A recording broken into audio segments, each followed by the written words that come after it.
Let me hit the go live button. Just in case you have to talk. It's usually how this works. Jesse, your mic is up high.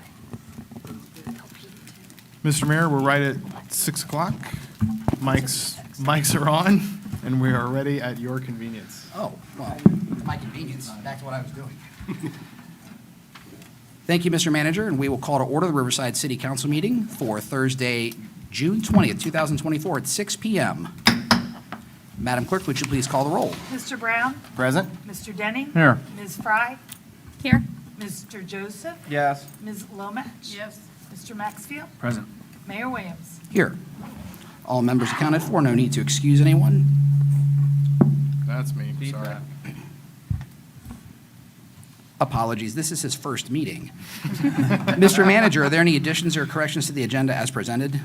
Yes, Mr. Mayor, I actually have several adjustments to tonight's agenda, so we'll kind of take these in order here. The first is I'd like to add a presentation by the Montgomery County Board of Elections. That will go in as the new item number 7. Second, I'd like to remove Resolution 24-R-2958 as published from the agenda. That's the resolution having to do with ranked choice voting. And I'll actually turn it over to Mr. Miller to explain. Thank you, Mr. Mayor and council members. This is the evolving nature of some of the information that. Yep, I got it. Oh, now I hear it kick in. So, Mr. Manager, Mr. Mayor, and council members, upon some further review and an ongoing review of something as important as a ballot issue regarding a charter amendment, in reviewing the legal process that came to bring that resolution before council, in reviewing the charter, specifically section 13.04 of the charter, which sets forth the process for amending a charter, as well as sets forth the Charter Review Commission requirements. There are really two prongs in that section as to how an amendment can come before council. The first prong is it can be council initiated or initiated by 10% of the electorate to come before council and be acted on. In that case, the passage of a resolution to put a charter amendment on the ballot must pass by 5 or more affirmative votes. There's a second prong in that section that indicates a Charter Review Commission's official recommendation to council may be passed by a simple majority. So in preparing the legislation, reviewing everything up to and including the process of the June 6th business meeting, it was determined that the resolution on that date was not passed by 5 or more council votes. So the recommendation from a Charter Review Commission would have passed by a simple majority. In reviewing the charter sections, there had to be 9 electors serving on an official, duly recognized, duly authorized Charter Review Commission. And while the process that was followed certainly followed the intent and the spirit of a Charter Review Commission, the strict application of the charter requirements needed 9 electors to serve on that commission. So what we did was transform those into a series of public meetings that brought forth recommendations. So that recommendation could not fall under the purview of a official charter review recommendation, a Charter Review Commission recommendation. So therefore, it did need 5 affirmative votes for passage. So at this point, that resolution, my legal opinion and legal advice to council is it is moot. And so rescinding that and removing it from consideration tracks the charter provisions and also just explains to the viewing public and the residents why the resolution that was passed by a majority is legally, in my opinion, a moot resolution. Thank you. So in practical terms, because the constitutional and charter required majorities that would have been necessary to put any amendment or any potential charter amendment on the ballot for the electorate, the voters to decide, was not met. The finding of the law director and opinion of him is that the ballot issue should not move forward to the Board of Elections, and in plain terms, the number of affirmative votes needed by council to make that happen was 5. Is that Correct. okay? That's correct, Mr. Mayor. Okay. I think the only thing that I would add is I think that it would be a good idea for us to send an official correspondence from the city manager or law director to the office of the Board of Elections so they know that to be the case when it comes to the previously voted on resolution. All right. No, certainly happy to do that and to close the loop on the status of that resolution based on this legal analysis. So, given that that resolution is moot, the next item that I would like to change on the agenda is to add an executive session pursuant to the ORC Section 121, Spot 22G2, to consider the purchase or sale of property for public purposes. And then immediately following that executive session, I would like to ask council to consider a new resolution, 24-R-2958, authorizing me to enter into a cooperation and development agreement with Westway Enterprises, which was provided to council earlier today. These adjustments to the agenda, I believe, do require a roll call vote due to the requested executive session. And those are the amendments to the agenda that I have. Move to accept the adjusted amendments? Second. The minutes. Okay, so we have a motion from Ms. Lomach and a second from Mr. Joseph, and we're going to ask the clerk to do a roll call for that motion. Ms. Lomach? Yes. Mr. Joseph? Yes. Mr. Brown? Yes. Mr. Denning? Yes. Ms. Fry? Yes. Mr. Maxfield? Yes. Mayor Williams? Yes. So the agenda is approved. Thank Nothing to it. All right. At this time, if you're able, please join us to rise and pledge allegiance. I pledge allegiance to the flag of the United States of America and to the republic for which it stands, one nation, under God, indivisible, with liberty and justice for all.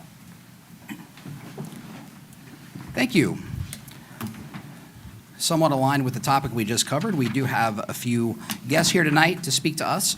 And I'd like to thank them for giving us their time this evening. We have from the Montgomery County Board of Elections, Director Jeff Resback and Deputy Director Russ Joseph.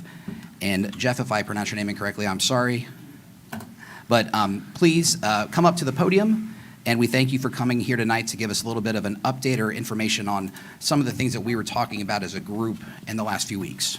Sure. Thank you, Mayor, and council members for inviting us or allowing us to come and speak. First, I want to apologize again. I know we had 2 employees come before the council. Both the deputy director and I were unaware that they had done that until June 11th, I think, after you guys had voted, and both Russ was out of the country and I was out of state during that time period. So once we got back in, realized what had happened, and we went and reviewed what they had said to you, and I did submit to a letter to you guys indicating there were probably some inaccuracies in that of what they said. And when we talk about ranked choice voting, so that's what we're here, we'll answer any questions that you may have. Just to kind of hit some major points and then just turn it over to you guys if you have any other additional questions. But one, our current equipment that we have, although probably somewhere, somehow, some way can be programmed to allow rank choice voting. The current equipment we have does not have that programming in it, so we would have to do it, we'd have to have them do that. They would have to be certified. That's the other problem, that the state of Ohio requires certain certifications to do anything on your voting equipment. If the state hasn't certified it, we cannot use it. Since we use ES&S, and from ES&S, they have indicated that ranked choice voting is not supported or certified with their electionware here in the state of Ohio. So although noting that the passage, and I know it ultimately could not pass, but if you guys are considering that, there are a lot of other things that we would need to consider of how we could get that equipment approved through the Secretary of State. You'd have to have the vendors do that process, and they can explain that to you better than I can. Additionally, as you guys have gone through this initial process with ranked choice voting and the discussions that you guys have had, you guys have, along with the Dayton Daily, because I read their article this afternoon or this morning when it was out, there are different versions of what's called ranked choice voting. And in the amendment that you guys had said a ranked choice voting method. There are at least 4 different ways in which to do ranked choice voting and how you count the second, third, fourth votes, and how you eliminate candidates or not. You would have to specify which process that you're using. Otherwise, you allow then Russ and I to make that random decision of which one we want to use, and that may not be the one that you guys had anticipated, so we would then not be following what you guys wanted. So we wanted to be clear that in the future, if you choose to go down that route, you just have to be a little bit more specific as to which particular choice voting process that you want to go through and how to do the counting. With that, you know, again, I thank you. Sorry for any confusion on our part. We've talked to those employees. We've continued to alert our employees that please, as a representative, even though you can come in with the, you know, our symbol and all that, and I'd ask you if you have any questions concerning about ranked choice. We'll talk all day about election. We are election nerds. We love doing elections and all the different processes. We'll try and help you. Lastly, I'll just add, our office does not have a policy on ranked choice voting. We can go through the position of there are good things with it, there are bad things with it, but we will not be, the office is really unique that we do not take positions like that. I think our 2 employees were taking a certain position. So our office will not take a particular position on any of that. So Russ, I want to leave some time. Thanks, Jeff. And just to reiterate, you know, our apology for how this all came about. Certainly, we are thrilled and like our employees to have opinions on getting involved in their communities and being active citizens. They just should have clarified in that they were speaking as a personal citizen, a resident of the city, rather than speaking from the Board of Elections. So we do apologize for that, and certainly we'll continue to address that in our office. And as Jeff said, we want to be as helpful as possible to your process, to helping connect with the Secretary of State and the process that would be necessary for these companies to certify their equipment in Ohio to be able to handle ranked choice voting. So there's some processes involved that we'd have to get through before we'd be comfortable saying, yes, this is something we can do here locally, but we certainly want to work with you to again, if that is your desire to make that happen. So thank you for allowing us to be here. All right. Questions for our guests? Are there no other cities or municipalities in Montgomery County who's tried to do ranked choice voting before? Not in Montgomery County. Ranked choice voting, there is nothing in the state of Ohio currently that any municipality or any entity does. Back years ago, I think Cincinnati went up to the 1950s, and there was some portion of ranked choice down there, but we have not used it in the state of Ohio since then, is my understanding. Brenda? So how would the process of certifying the voting equipment for ranked choice voting be initiated? More than likely, you would have to contact the 5 different vendors here in the state of Ohio and see if they are interested in putting forth that process, because they're the ones that control the equipment in the sense of the programming. They then have to have that programming approved. Some of them already have part of that programming approved at the federal level. However, the state of Ohio also does its own approval, and so the next step would be if they want to spend the money and see that it's profitable, I would imagine, to themselves, then they would do it. You have basically 5 different companies that we use throughout the state. Each county chooses their own equipment. So if you had a company like ES&S that we use and they decided to do it, great, and the Secretary of State's office approved it through their voting equipment committee that they look at all the equipment. Every time there's a change to it, they have to get it approved. It's not a simple process. It takes about 2 years. That's why they're always trying to kind of stay ahead of the game unless there's something else that really changes the model for voting. Then you have to go to individual vendors and them themselves. I do have a question. So Montgomery County uses ES&S Express Vote 6.2.0.0, right? Correct? 0.01, I believe. I think From the- we went up one level since, The information that's on the Secretary of State's website, ES&S Express Vote 6.2.0.0 is what's currently on the Secretary of State's website. And there is a certificate from the United States Elections Assistance Committee, and one of the approved functions of that software from the Elections Assistance Committee is ranked order voting. And, I mean, not as a elections official, I'm speaking out of my wheelhouse, but the Secretary of State's website points you to those certificates to see the functionalities of the software.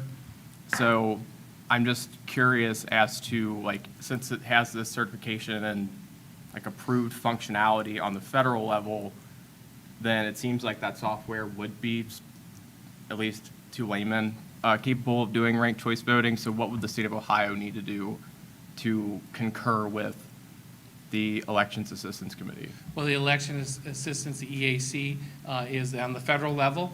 They do their own testing on each of the programming and the cybersecurity that goes into each and every one of their programming. What happens in the states, each state can do it differently. Here in the state of Ohio, the Secretary of State does a similar type of thing where they have individuals that will look at the programming, approve it or not approve it.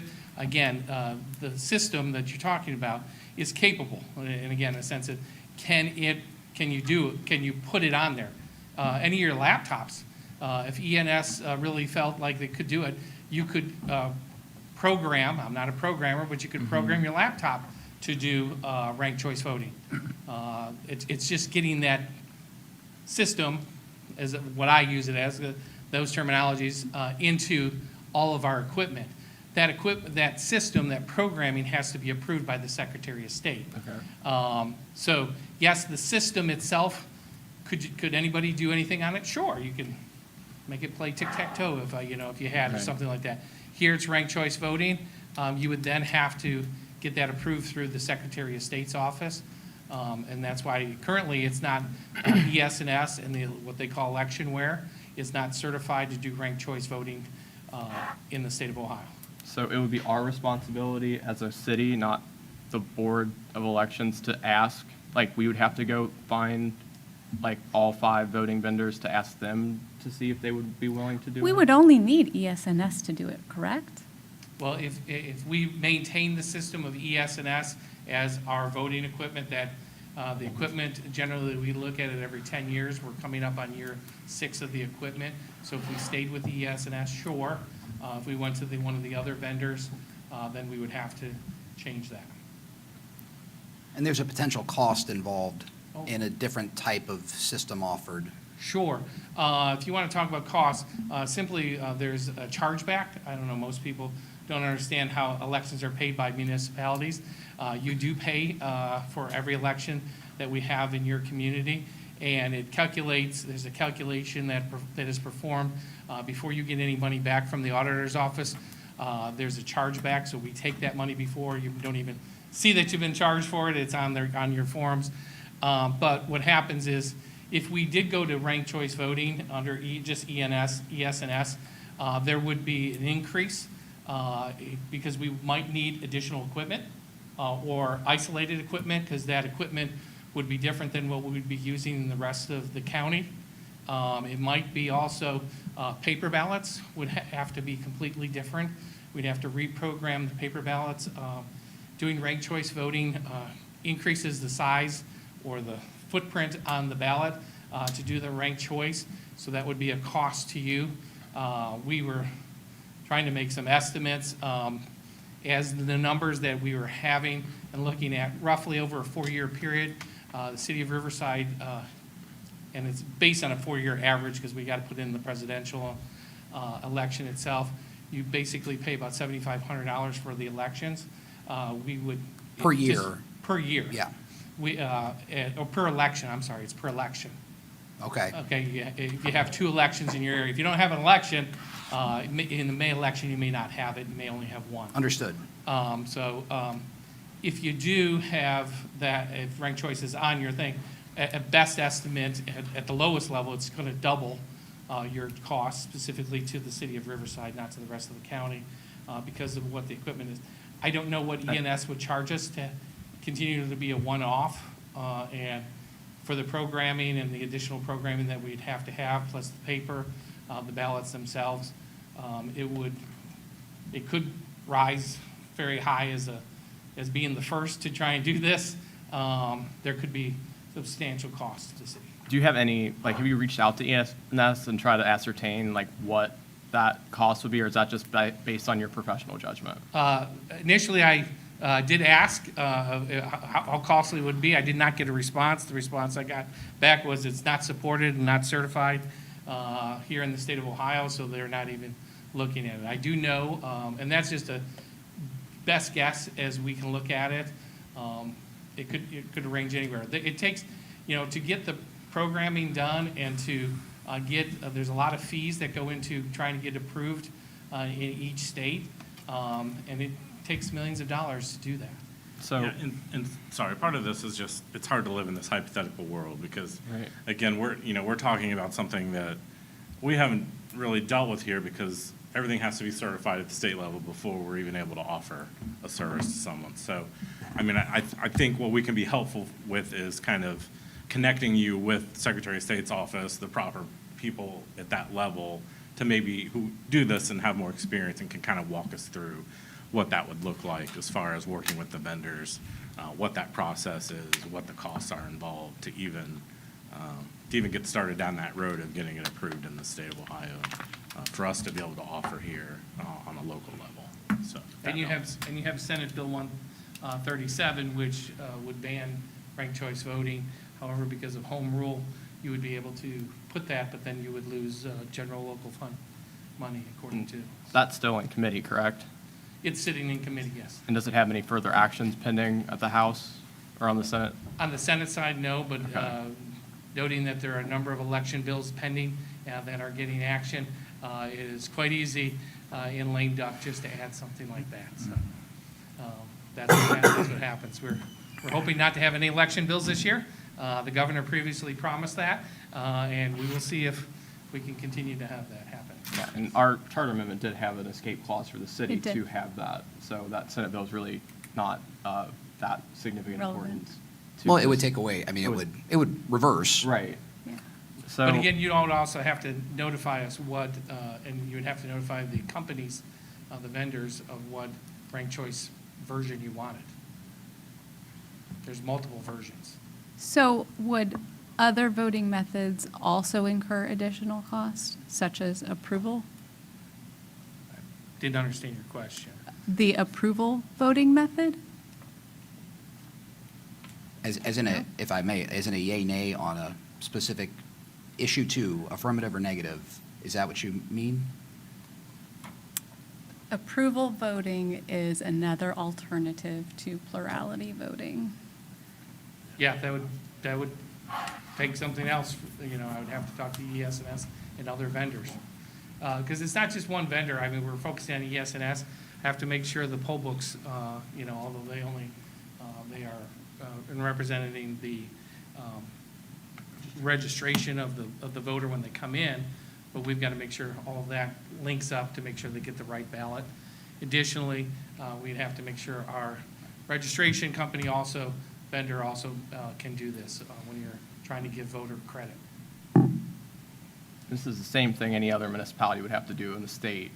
Yes. And it'd be on the municipality's responsibility, not the municipality can't ask their county board of elections to investigate this, because we're not the elections authority here. So that'd be kind of for me, if we were to pose questions, we'd be posing questions to answer, or to questions we don't necessarily know to ask. So, I mean, that's where I'm a little bit lost, and where we would come in to start asking vendors, where we're not going to buy the equipment, we're not going to be the ones operating the equipment or overseeing that process. So, but it sounds like what you're saying is we would have to take that burden to do the investigation on our side. Well, there'd be a couple questions that I would initially ask is, what version of ranked choice voting do you want? I think that's an actual starting point. Once you've determined what type of ranked choice voting you want, then we can go to the vendors and then start asking those questions of what it will cost, how can we do this? Is it going to need additional equipment, or can we use the same equipment, just have it programmed differently? The only other thing it may, you have in the city polling locations, we would have to probably move two precincts. Because with the city of Riverside, there are some, what we call crossovers with Greene County. And we would have to have probably different equipment when we do that. 'Cause So we we can't- have a section where there's Riverside residents, but they're in Fairborn schools, and that there are Riverside residents in their Beaver Creek schools. And so the Behind ballot my house. really does Property create a line. problem for that, so we'd have to figure that out. But once you initially give us what type, I mean, this is the initial response, I mean, from our vendor is, it's not supported. We can ask and send additional questions to them and say, what would it cost? You know, even though I initially said that, or asked that question, we can probe a little bit more and try and get that information for you. And the vendors, obviously, I'm getting ahead of ourselves a little bit. I'm just kind of assuming ES&S has done this they're such a large elections company. They're going to know how to implement it and what we need, right? They've got the expertise there. So it would be, and they're the ones developing their systems to be able to handle it. So they would be the ones kind of coming in and saying, asking questions, making sure they're understanding what is actually being requested, and then we're implementing it here on a local level. So again, we're kind of the end user of it, but we're not the ones developing the systems and making sure that it's accurately reflecting what you would want. So that would be, again, we haven't been through this before, but that would be something that the vendors would be involved in, and then also the Secretary of State who has to approve everything. So I think there's some, it's more complex than us being able to stand up here and being able to tell you what you're going to need to do. Like we're going to need to bring vendors and Secretary of State together to kind of help us through this process. Other questions for our guests? Okay, well, we certainly appreciate you taking time to be with us this evening and give us some of your perspective and certainly accurate information on where things stand on things like this. And I think that in the future, it would be good for us to be able to, maybe through our city manager or through our law director, be able to ask you, the two of you in your roles, questions specific to these things as they might come up in the future, so that the seven of us can make decisions based on that information. Appreciate that. Lastly, just to thank you guys for at least your community. You guys are always great. We have great facilities that we use in Riverside for voting, the voters that come out. Please remember to register to vote. Those dates are coming up, and election is November 5th. Early voting starts October 8th, I believe it is. And so just be mindful that those dates are coming up, and make sure you get out and vote. Thank Okay. you so much. Thank you. Thank you, gentlemen. We will move along to the approval of our minutes from our June 6th meeting. Do we have a motion? Motion to approve. Second. We have a motion from the deputy mayor and a second from Mr. Brown. All those in favor of approving the meeting minutes from June 6th, 2024 signify by saying aye. Aye. Any opposed, say nay. Motion carries. If there are any citizens with us tonight who wish to comment on any agenda or non-agenda items, there are slips in the back of this room to turn into our clerk at the front. Madam Clerk, are there any slips turned in thus far on any agenda items? No. No, okay. We will move along then to unfinished business, of which we have the second reading public hearing and potential adoption of an ordinance. This was one that we heard 2 weeks ago, and this is for a rezoning. Move to approve. Second. We have a motion from Mr. Denning and a second from the deputy mayor. The Riverside City Council allows for the reading of an ordinance to be done by title only unless a council member requests otherwise.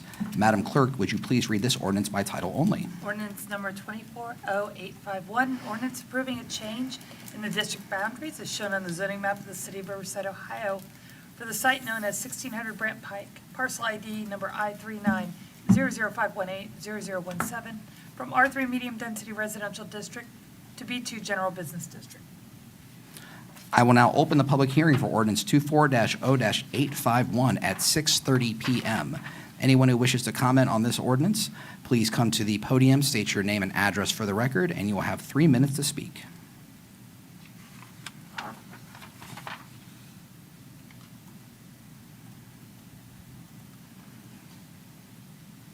Hearing no one and seeing no one come forward, I will close the public hearing at 6:30 PM for ordinance 24-0-851. Is there any further discussion from members of council? All right. And Mr. Manager, this is the rezoning that is for the Project Riverside building? Correct. Okay. I will only add that I was able to speak to Frida Patterson earlier today. She cannot be here tonight. She's had a lot pop up, and she had a very busy weekend. But she just thanks us and thanks the staff for the amount of work they put into this for their organization. So if there's no further discussion from members of council, I will ask the clerk to call the roll. Mr. Denning? Yes. Mr. Maxfield? Yes. Mr. Brown? Yes. Ms. Fry? Yes. Mr. Joseph? Yes. Ms. Lomatch? Yes. Mayor Williams? Yes. Motion carries. Ordinance passes. We'll move into new business, of which we have one ordinance and 3 resolutions. The first ordinance, ordinance 24-0-852. This is a supplemental. Is that correct, Mr. Manager? Correct. This is the first reading of the supplemental ordinance with specific adjustments as described in your packet. Ms. Baker's here if you have any questions related to anything specific. Should council pass the ordinance this evening, we will have the second reading at our business meeting in July, which will be on the 18th. So moved. Second. All right. The city charter allows for the first reading of an ordinance to be read by title only unless a council member requests otherwise. Madam Clerk, would you please read this ordinance by title only? Ordinance number 240852, an ordinance to make supplemental appropriations for current expenses and other expenditures of the City of Riverside, State of Ohio, for the period of January 1 through December 31st, 2024. All right. Is there any further discussion from members of council? All right. Hearing none, Madam Clerk, please call the roll. Ms. Lomatch? Yes. Mr. Maxfield? Yes. Mr. Brown? Yes. Mr. Denning? Yes. Ms. Fry? Yes. Mr. Joseph? Yes. Mayor Williams? Yes. Motion carries, and as the city manager said, that was the first reading of that ordinance, and we'll have the second reading, public hearing, and potential adoption in a month. We now have 3 resolutions, and the first one, Mr. Manager, Resolution 24-R-2955, if we could have the Reader's Digest version. This resolution allows me to accept a $300,000 grant through the Brightening Ohio program, which will benefit exterior lighting improvements here at Wright Point. We briefly discussed this at the work session. I just want to, again, give a lot of kudos and credit to Ms. Minnick for all her work on this project, as well as Ms. Holt, and to the Downings as well for their assistance applying. It will be hopefully a good facelift for the parking lot here. Motion to approve. Second. We have a motion from Mr. Denning and a second from the deputy manager, or the deputy manager, deputy mayor. All those in favor of Resolution 24-R-2955 signify by saying aye. Aye. Any opposed, say nay. Motion carries. And the next resolution, Mr. Manager? Next resolution is 2956. This authorizes me to accept CDBG block grant funding from Montgomery County for removal of blighted structures in the city. Motion to approve. Second. We have a motion from the deputy mayor and a second from Mr. Joseph. All those in favor of Resolution 24-R-2956 signify by saying aye. Aye. Any opposed, say nay. Motion carries. And our final resolution, Mr. Manager.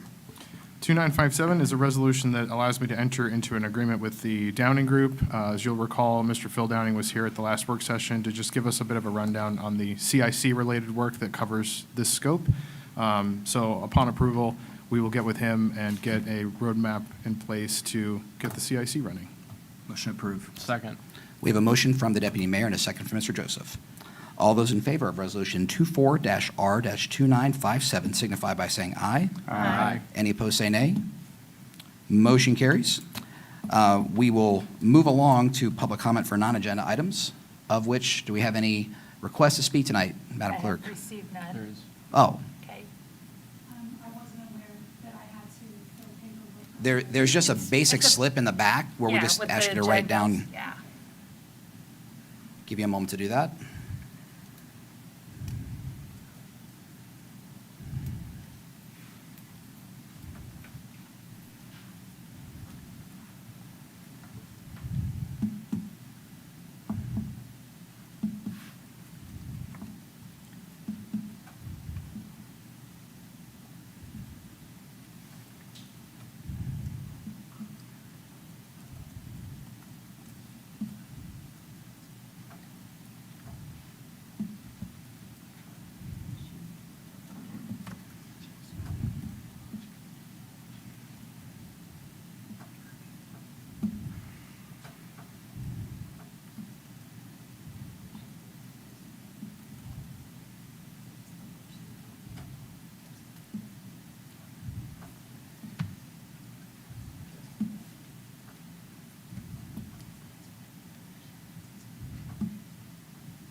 Okay, if you could please just hand it to the clerk there. Thank you. I apologize, I didn't know.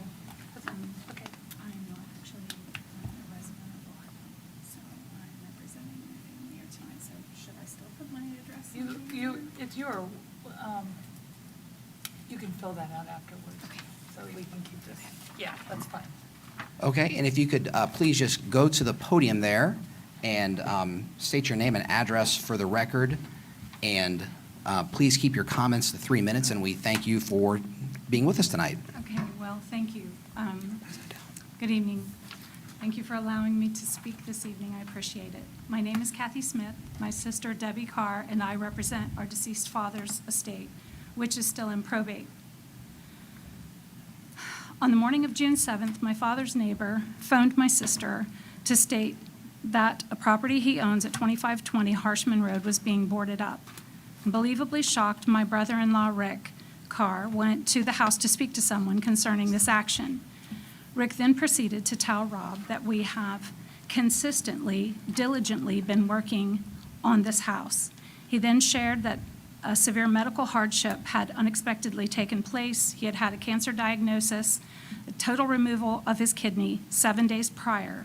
He even lifted his shirt to expose a foot-long abdominal incision in an effort to be transparent about needing a little grace. In addition, their daughter, who is severely mentally and physically 100% dependent on them for her life, underwent extensive surgery on June 14, and she is still in hospital. It's important to note that this property, there was no complaint filed. This property is not abandoned. Does this council see a less than 2 days' notice stuck on a door appropriate action before commandeering a person's house? We were told the properties were inspected from the street view, and from the street view, the house doesn't look abandoned. And again, 0 complaints filed. We don't understand the aggression. The letter from the city states that the house was not secured. This is false. The front door was locked, the back door was locked. There is even an interior door from the kitchen to the basement that was also locked.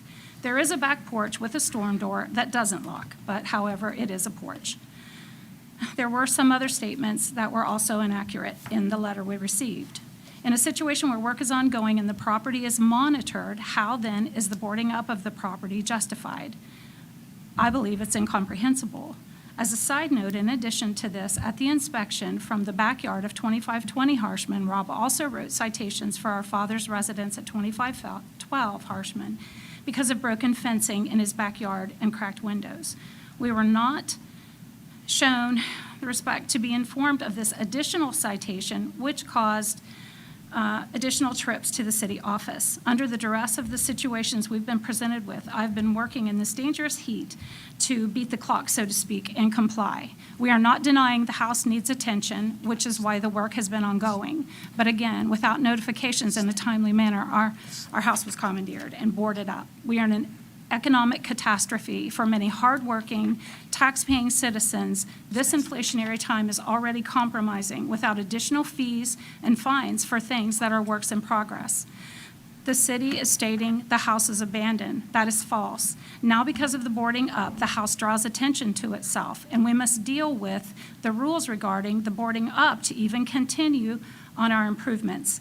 The taxes are current, the grass is always cut, but again, without a respectful, timely notice, our house was commandeered. We're left now with a situation that should have had a resolution without such aggressive overreach by the city. Thank you. Thank you, Ms. Smith. We certainly appreciate you coming tonight.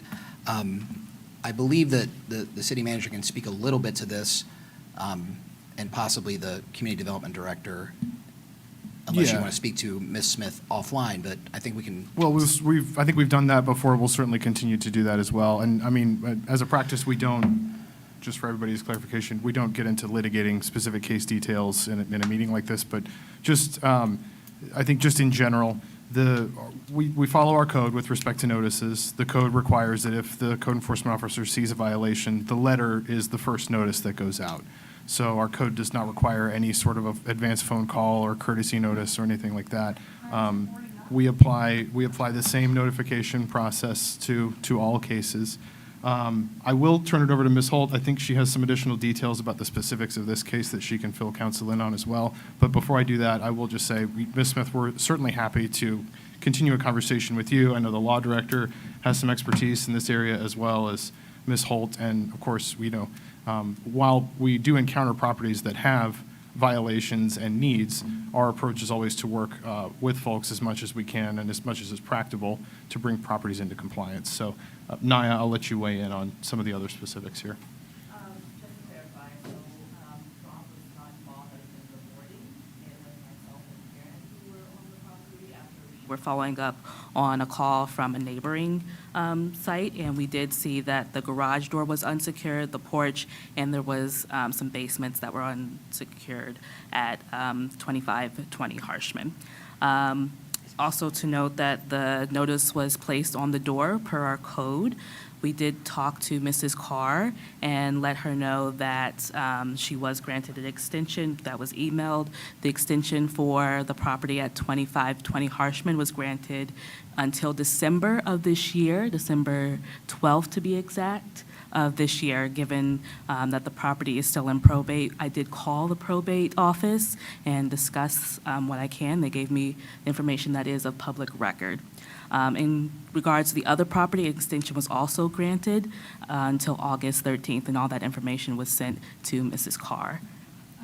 So regarding the home being boarded up, we aren't certain, according to the letter, if I understood it correctly, there are certain rules that have to be abided by for us.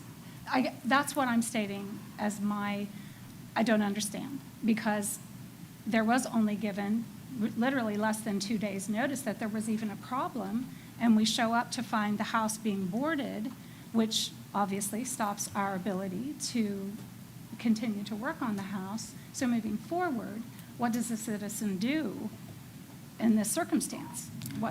So when we come across a house that is what we consider by our code unsecured, when we find a door that is open, such as the garage or the porch open, we immediately put that notice on. Our code says 24 hours. We gave 48 for this particular property. That is considered an open hazard. There was a mattress there. There was a kerosene heater. That could be a very dangerous situation. And we had contacted the city about the mattress and had gotten instructions regarding wrapping it in plastic, keeping it out of the weather until the. When you say contacted the city, you contacted Yes, our department or a different department? No, I'm sorry, sanitation regarding. So Republic Trash? Yes, Okay. for the bulk. So that's why the mattress was on the back porch, because we hadn't wrapped it yet because of my brother-in-law's unexpected surgery.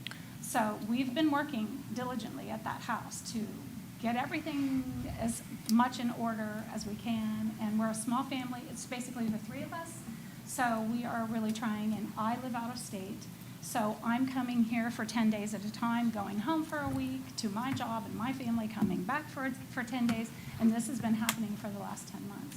Mr. So- Mayor. Mrs. Smith, I apologize. I would love for you and Ms. Holt to be able to Yep. continue I the am so conversation. sorry. No, no, no. I don't- I I'm so wanted sorry. to make sure that you had the ability to state your concerns, and then we could demonstrate that the city is trying to work as best as we can with the property. And we had phoned you, too, also, several times. to Yes, see and if I we made could- sure that the city staff was able Okay. to communicate back with your Okay. sister as well. I want to say, and again, Josh and Naya and Jim, our law director, are happy to speak to you and your sister at length offline. I know that there's an extension granted, and I know that the reason that we do things like this is to mitigate what we perceive as potential danger when we encounter it, because there's no way for our code enforcement folks or the city community development director to know when they encounter things like this that, oh, I'm sure it's fine. And we are not acting in a way to keep you out of a house. It was acting in a way to secure a structure that could potentially bring harm later, whether we realize it or not.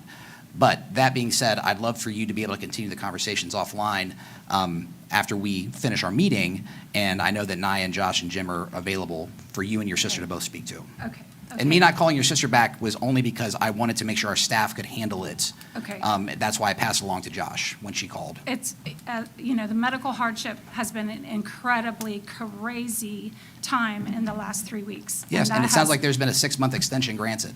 Correct. Right, but, so moving forward, we need instruction as to how to gain access to the house without, there are fines mentioned, there are a lot of That's why things- speaking to these three will give you every answer you Okay. need. Respectfully, the thing to do next is to call, we can arrange a meeting with you Okay, so that we can debrief on any questions you have about the original case and Okay. give you some specifics about how to move forward. okay, thank you, I appreciate it. I appreciate your time. Thank you, Ms. Smith. All right, and we will move into the city manager report. Just two brief Always- items. always brief. Always brief. This time it's true. We do not have a meeting on July 4th due to the holiday, so there is no regular business meeting on We that can't celebrate Thursday. independence by having a democratic meeting? Well, Sheesh. fireworks or something like that. So that means our next regularly scheduled meeting will be July 11th, and that will be a work session. The only business meeting that we have in July will be on the 18th. And that's all I have. Okay. And we will move into council member comments, and I'll also mention that there is an executive session on our agenda and a potential for a resolution to be passed after we reconvene. So we will start with Ms. Lomach. I have nothing other than everybody have a great summer. All right. Mr. Brown, I will second that and nothing else further. Mr. Joseph. I got nothing. I likewise have nothing. Mr. Maxfield. Just thank you to our police who worked out in the heat yesterday while they were fixing the light over there at Woodman and Linden. I know it was very hot, but I also thank the community members for their patience while they were working on that light. But other than that, have a good July 4th holiday. Everybody be safe if you're letting off fireworks, and be mindful of the rules as well that's provided by the state of Ohio. Other than that, Ms. Fry. Just want to congratulate Project Riverside for a really fun car show, and my family had a great time. I saw the mayor there. Yeah, really good food. And a lot of fun. Yeah, it was a lot of fun. Yes. So thank you for everything you do for the community, Project Riverside, and thank you for the fun times as your annual fundraiser. And Mr. Denning. Just happy 4th of July to everybody, and like Jesse said, be safe. If you're setting off fireworks, be careful, and be mindful of your neighbors and your neighbors' pets, and people keep an eye on your pets because folks will be able to set off fireworks. We don't want anybody to get hurt, and we don't want anybody to lose their pets, so be safe. I do have one thing, I guess. I Oh, want to go thank ahead. Mike, because it's a very patriotic time of the year, Flag Day, 4th of July, and Mr. Denning, you and your organization, and all the hard work that you do with setting up flags in our neighborhood. It definitely gives Riverside a unique look around this time of year, and it's definitely an aesthetic value that I really appreciate. So thank And you the so much. flags will be out on the 4th of July. All right. And I encourage others to participate in that event as a fundraiser for the JCs. All right, so at this time, is there a motion to convene into Motion. executive for the Second. reason listed on the agenda from Deputy Mayor Maxfield and from Mr. Denning? We have a motion and a second. Jesse and then Mike. Yes, okay. Mr. Maxfield? Yes. Mr. Denny? Yes. Mr. Brown? Yes. Ms. Fry? Yes. Mr. Joseph? Yes. Ms. Lovett? Yes. Mayor Williams? Yes, we're in executive session at 6:49 PM.